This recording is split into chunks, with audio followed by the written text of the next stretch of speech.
Real world के मुअज़्ज़िज़ दोस्तों, मैं हूं माजिद मलिक और आप तमाम देखने और सुनने वालों को अस्सलाम वालेकुम।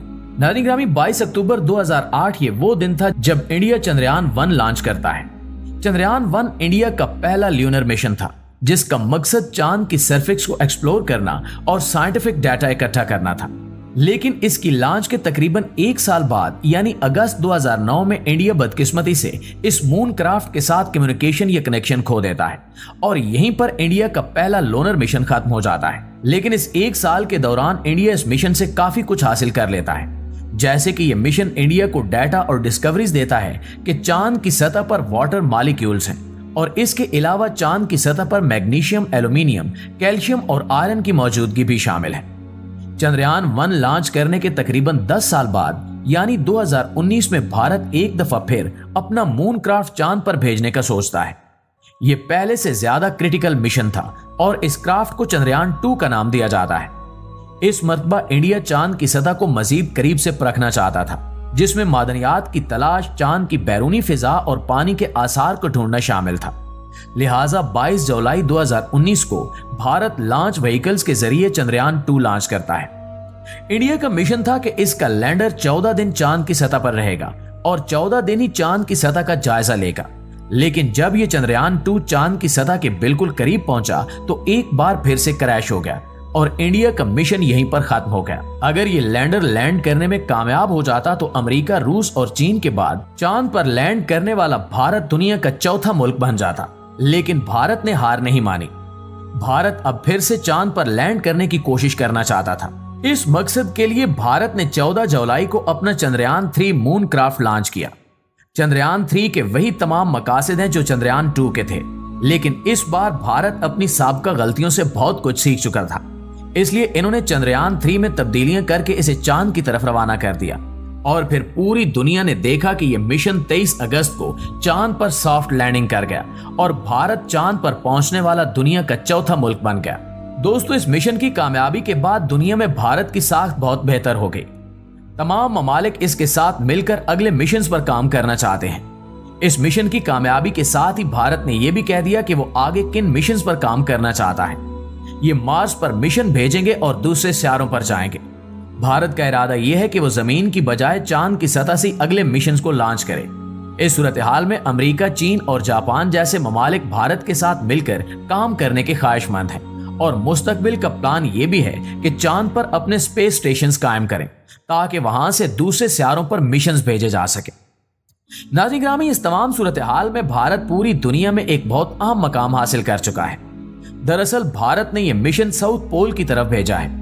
यह हिस्सा रसाई के लिए बहुत मुश्किल था। कोई दूसरा मुल्क अभी तक चांद के इस हिस्से पर नहीं पहुंचा क्योंकि यहां सूरज की रोशनी नहीं है और यहां बहुत बड़े गड्ढे हैं। यह एक ऐसा हिस्सा है जहां पहुंचना इंतहाई मुश्किल है। अब भारत का यह मिशन कामयाबी से पूरा हो गया है तो इसकी वजह से इसकी पूरी दुनिया में धूम मची हुई है।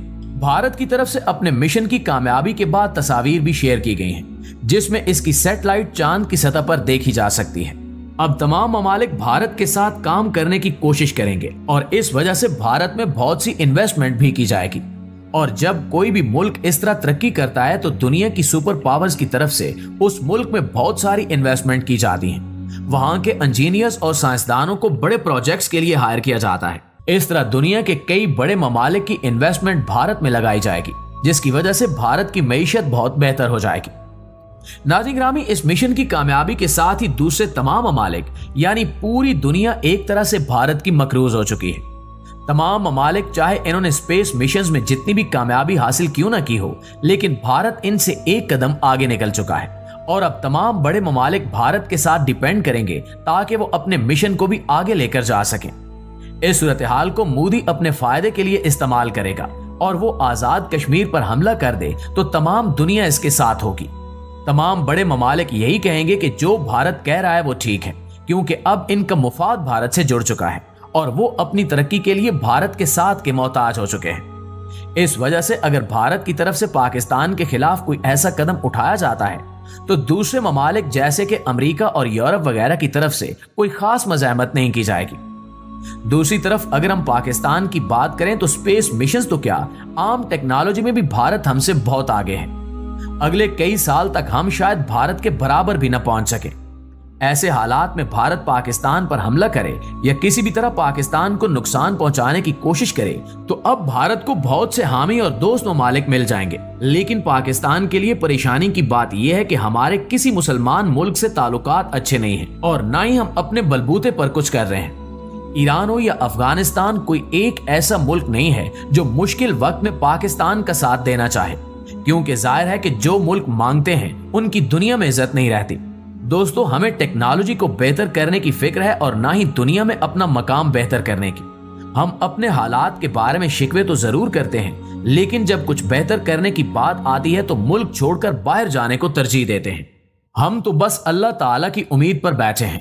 इस्लाम हमें सिखाता है कि पहले अपनी कोशिश करो और फिर अल्लाह पर तवक्कल करो, लेकिन हम अपनी मेहनत को भुला बैठे हैं और सिर्फ अल्लाह ताला की जात पर तवक्कल करके बैठे हैं। आखिर में हमारी हस्बे रिवायत दुआ है कि अल्लाह ताला पाकिस्तानी अवाम में भी शऊर को उजागर करने की हिम्मत अता फरमाए और वतन अजीज पाकिस्तान को हमेशा अपनी हिफ्ज़ व अमान में रखे। आमीन सुमा आमीन। पाकिस्तान जिंदाबाद।